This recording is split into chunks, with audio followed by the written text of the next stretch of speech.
Indian medical association यानी IMA के राष्ट्रीय अध्यक्ष रहे doctor A K. Agarwal corona virus के संक्रमण और दूसरी बीमारियों के संक्रमण को लेकर विश्लेषण कर रहे हैं।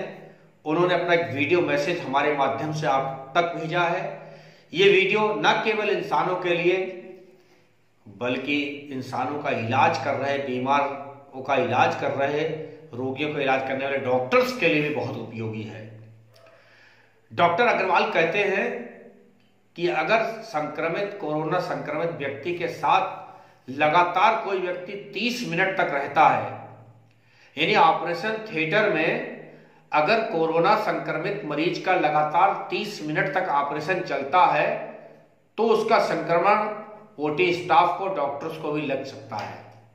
अगर ओपीडी में एक डॉक्टर कोरोना संक्रमित मरीज को लगातार 30 मिनट का समय देता है तो वो भी कहीं ना कहीं प्रभावित हो सकता है।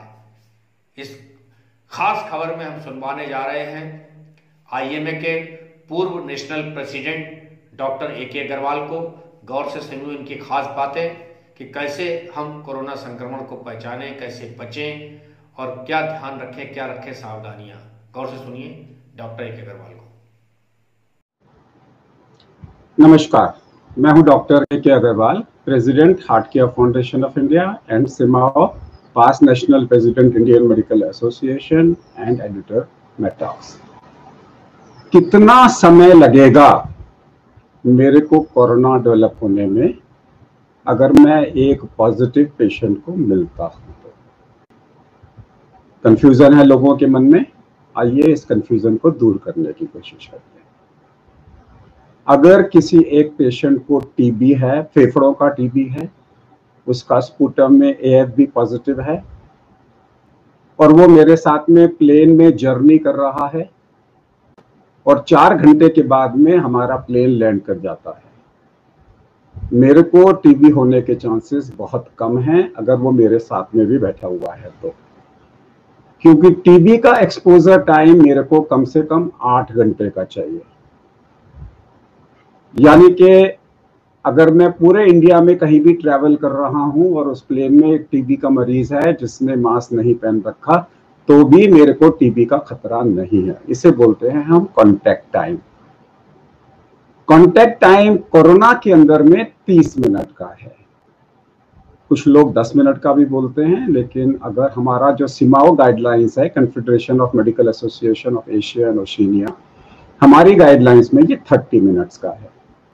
यानी कि अगर आप किसी भीड़ में जाते हो और किसी से भी 2-3-4 मिनट से ज्यादा नहीं मिलते हो और उसमें अगर कोई कोरोना का पेशेंट पॉजिटिव है तो आपको होने का चांस नहीं है।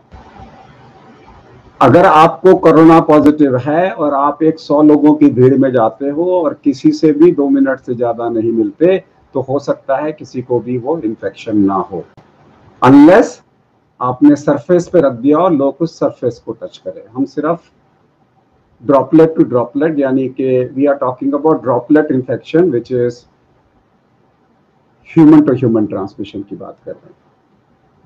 तो जो कांटेक्ट टाइम है वो 30 मिनट का है। यानी कि अगर मैं एक डॉक्टर हूं, मैंने आज 100 पेशेंट देखे या मैंने आज 10 पेशेंट देखे, उसमें से एक पेशेंट कोरोना का पेशेंट था, मुझे नहीं पता कौन था, और मैंने किसी को भी आधा घंटे से ज्यादा एक बारी में समय नहीं दिया तो मेरे को प्रैक्टिकली इन्फेक्शन होने का खतरा नहीं है, प्रोवाइडेड मैं अपनी नॉर्मल प्रिकॉशंस ले रहा हूं। सो साइकेट्रिस्ट को अपना काउंसलिंग टाइम आधा घंटे से कम कर देना चाहिए। डॉक्टर सर्जन्स को अगर उनका surgical time less than 30 minutes है, it is fine. If it is more than 30 minutes तो डेफिनेटली 2 सर्जन्स को मिलकर सर्जरी करनी चाहिए ताकि कोई भी एक सर्जन को आधा घंटे से ज्यादा का सर्जिकल टाइम ना हो। अगर आप किसी रेस्टोरेंट में जा रहे हैं तो फिर आप आधा घंटे से कम का समय रखिए। आप पिक्चर हॉल जाएंगे वो तो पॉसिबल नहीं होगा कि आधा घंटे का होगा, इसलिए पिक्चर हॉल में हमेशा आपका रिस्क रहेगा। अगर मॉल पे घूमने जाएंगे तो रिस्क रहेगा, आपने कुछ खरीदना है, गए खरीदा वापस आ गए तो आपको रिस्क नहीं है। याद रखिए जो कांटेक्ट टाइम है उसे हम 30 मिनट का बोलते हैं, लेकिन विद प्रिकॉशंस।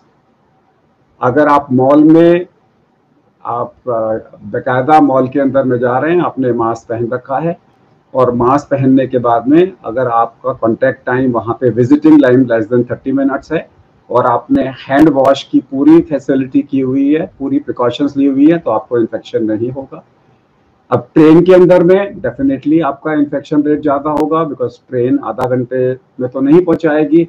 उस सिचुएशन में आपको 6 फीट का सोशल डिस्टेंसिंग करना बहुत ज़रूरी है, और साथ में आपको ग्लव्स पहन के रहना है और हैंड वॉशिंग करना है।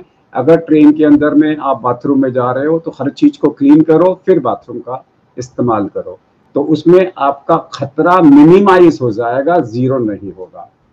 कोरोना नमस्ते।